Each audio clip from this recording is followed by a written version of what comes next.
Прво морам да кажам дека некаде таму пред Нова година на Комисијата за економска политика имаше една обсежна дискусија околу предложениот закон за задруги, на кој што ние пратениците од опозицијата го изразивме своето незадоволство во времето кое што беше далеку по долго за дискусии во однос на ова кое што денеска ни е ограничено на само 10 минути. Ќе се обидам јас да се мојата дискусија да сведам во рамките на овие 10 минути и во оваа прилика да истакнам дека лично јас околу текстот на предложениот закон не гледам ништо спорно во делот на неговата техничка изработка, е сосема во ред, налик на еден поопсежен статут на некој акционерско друштво, што воопшто не е спорно. Но што е спорно за мене? Спорно е фактот дека со овој закон всушност се укинува Законот за земјоделските задруги, што сметам дека во оваа ситуација, кога сите очекуваме дека во државата со оглед на состојбите регионални и пошироко, ќе биде од примарна важност за нашата држава да биде зголемено земјоделското производство. Што значи тоа? Да бидат зголемени површините кои што ќе се обработуваат, мислам на земјоделските производи, да се зголеми приносот по единица површина, да се зголеми квалитетот на земјоделското производство, по тој однос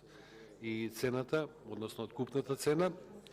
и на крај на краишта да се задоволат пазарните потреби на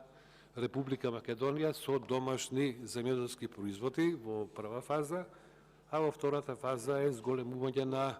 производството на храна. Сметам со овој закон, без оглед на дефинициите во членот 4, каде што е наведено дека за се она што не е наведено во овој закон ќе се применуваат одредбите од Законот за земјоделство и рурален развој, односно во делот на енергетиката, односно енергетските задруги ќе се применуваат одредбите од Законот за енергетика. Но сето тоа јас не го спорам фактот дека во 2012 година, мислам, со многу напори се донесе Законот за земјоделски задруги, кој што макотропно се градеше, односно се градеа релациите со земјоделските здруженија и со сите земјоделци од потребата или неопходноста од нивното здружување. Што значи тоа? Прво, земјоделските задруги така здружени со поголем број на задругари ќе имаа поголема преговарачка моќ околу дефинирањето на откупната цена со оглед на тоа што ќе се располагаше во понудата со поголема количина која што веќе станува конкурентна да може да биде основа за сериозни разговори околу дефинирањето на откупната цена. Второ, здружувањето на земјоделците во земјоделските задруги претпоставуваат дека ќе биде проширено обработувањето и на земјоделските површини, а по тој основ ќе се зголеми и економичноста во обработката на земјоделската површина, што ќе представува намалување на производните трошоци, зголемување на квалитетот на земјоделските производи, зголемување на приносите по единица површина и на крај зголемување на вкупното земјоделско производство. Оттаму, за да ги постигнеме сите овие цели, во согласно со Законот за земјоделство, односно со Законот на земјоделските задруги, беа дефинирани и најразлични помош и поддршка за земјоделците во делот на покривањето на трошоците на менаџирањето од страна на високо квалификувано лице, пред се агроинженер, и покривање на сметкооценните трошоци од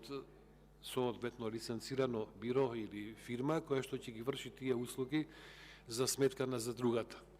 Задругата, односно, функционираше на сосема равноправни односи, без оглед на големината на површината што секој земјоделец ја вложува со своето членство. Од друга страна, мислам дека успеавме на тој начин да го зголемиме интересот кај земјоделците, да може на еден побрз, поефикасен начин и со поголема доверба да влегуваат да се зачленуваат во земјоделските задруги. Зошто го кажувам ова? Затоа што во изминатиот период земјоделците чувствуваа негативно искуство од претходното работење на земјоделските задруги и не беа премногу расположени за некое здружување. Истовремено морам да напоменам дека уште од 1945 година во тогашната сојузна држава Југославија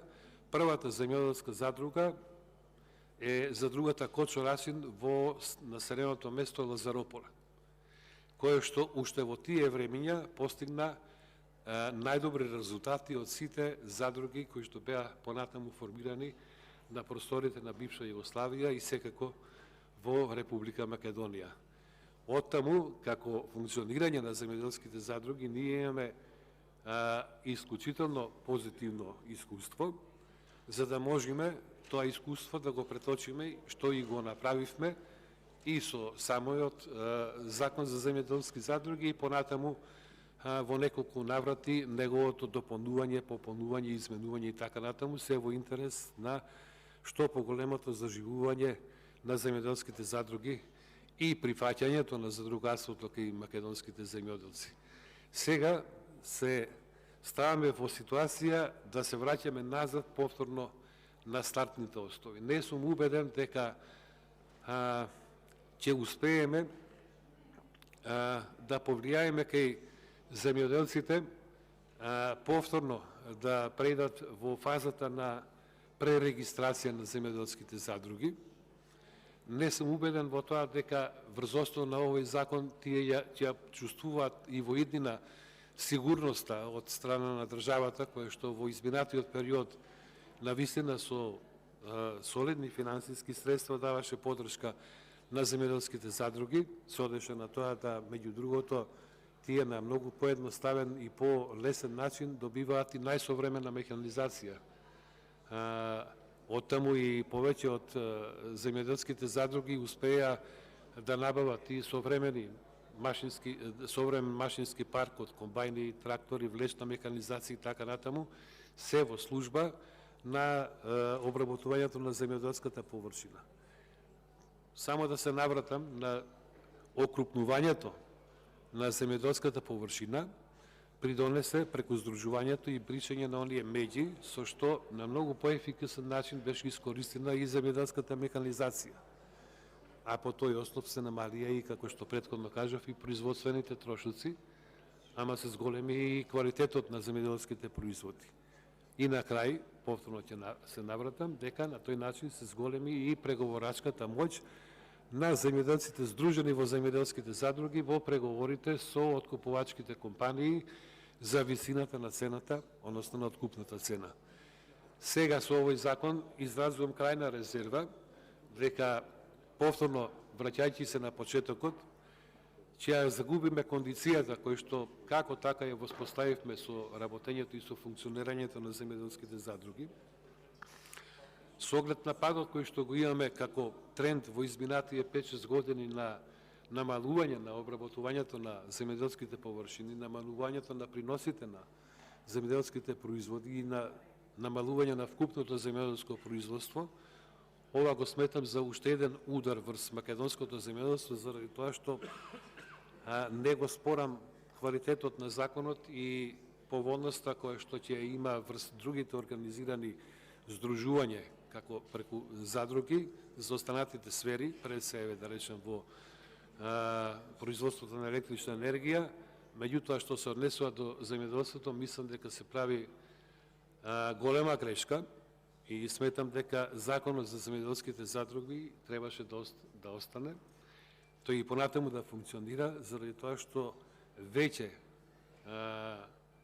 дефинираниот пат по кој што земјоделците почнаа да работат, го прекинуваме. Како ќе биде во иднина со ова законско решение, не сум сигурен дека ќе биде позитивно, оттаму ја изразувам и мојата резерва за предложениот закон ваков како што е. Благодарам.